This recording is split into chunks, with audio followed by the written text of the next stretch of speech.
Docenti universitari e insegnanti di fitness hanno tenuto a Palermo, in sinergia con il CONI, il primo corso di formazione professionale per insegnanti di fitness di primo livello. Per 6 settimane i partecipanti hanno svolto attività teoriche e pratiche alla presenza di tecnici e formatori di livello, acquisendo anche una qualifica europea.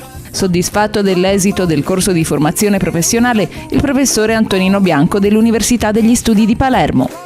L'elemento di novità della formazione fitness CONI Università è dato dal fatto che si è riuscito forse in questi ultimi anni per la prima volta a mettere assieme docenti universitari, insegnanti di fitness, tecnici ed esperti del settore, che vanno dal giurista, dall'esperto di diritto del lavoro, dal commercialista al semplice, per modo di dire, insegnante di palestra al professore universitario. Tutti assieme abbiamo condiviso esperienze di vita, contenuti culturali e conoscenze tecnico specifiche.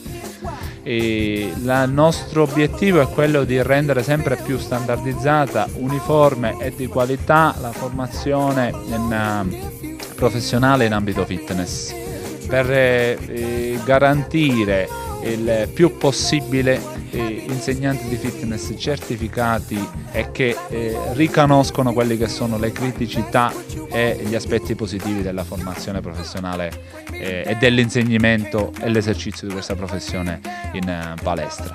Per citare 2 numeri, quest'anno abbiamo formato all'incirca 400 insegnanti e i tecnici che sono coinvolti nella formazione professionale sono tutti ragazzi, diciamo, con formazione universitaria o con un'esperienza nel settore perlomeno decennale.